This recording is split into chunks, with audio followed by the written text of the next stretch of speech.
Triple M rocks Saturday Arvo footy. Triple M rocks the footy. For Harvey Norman Home Appliances. Gentlemen, I just want to have a fearless prediction from you before we go to a break. It's halfway through the season. I know I'm throwing this to you cold, but we'd had predictions at the beginning of the year. I'm not going to replay them until Gerds gets back in. But who wins this competition? We just saw an amazing performance from the Storm last night. Who wins in 2016, Wendell Saylor? I don't really want to jinx anybody. Oh. Okay, but you know what?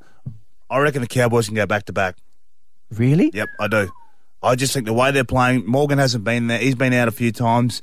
I know the Sharks are playing well in Storm, but I'm going to go with, I think the Cowboys can rewrite a bit of history. Since 92-93, the Broncos, were the last team to do it. I think watching the way Talmalolo plays, looking at their depth, they don't get too many injuries, touch wood. I think the Cowboys can still go back-to-back because they've come through this origin period pretty much unscathed. Yep. No, I like that. Oopsie. I like the idea of that. Hoops? I'm going to go with the Melbourne Storm, Tone. I think the fact that they didn't have Cameron Munster last night, and he's such a sensational young up-and-coming player, the fact that their two most experienced players, Cameron Smith and Cooper Cronk, are just in vintage form, and they've got this monster forward pack, a champion coach. It really does look as though they were 80 minutes away from the grand final last year. If you remember, they actually led the Cowboys in Melbourne. They got pumped 36-6. Yeah, that's right. They did. But I reckon they've learned from that, Wendell. I reckon that's really driving them. Cooper Cronk and Cameron Smith have only got a very small window now to try and get back to the top of the Premiership mountain. It is still one of the ultimate accolades. I think they can do it. I'm going to Sharks.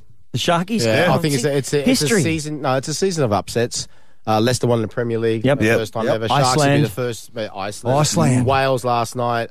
Should be their first premiership ever. And I just think, look, as good as the Storm and North Queensland have been, especially Storm right now, I think Storm especially are peaking at the wrong moment. Yep. And I think the Sharks will come and win their first ever premiership. It's interesting because at the beginning of the year or early in the season. Well, no, I'm saying early in the season, I thought it was going to be the Broncos taking on the Cowboys again. I said, call off the competition because they're the two teams who were definitely going to be there at the end of the year. I just get the feeling that the Broncos aren't going to be there. So I like the idea of it being the Storm and the Cowboys, and the Storm for me. The Storm for me, just if they can play anything like the level they did last night, I reckon they'll be the ones. What about Cooper Cronk's record against the Broncos? He's won 21 out of 25 games. Yeah. Serious? That's amazing, It's an amazing stat. We were looking at it last night. All right, plenty to come on Saturday, NRL. We're doing it for Bryden's Lawyers. We're back shortly.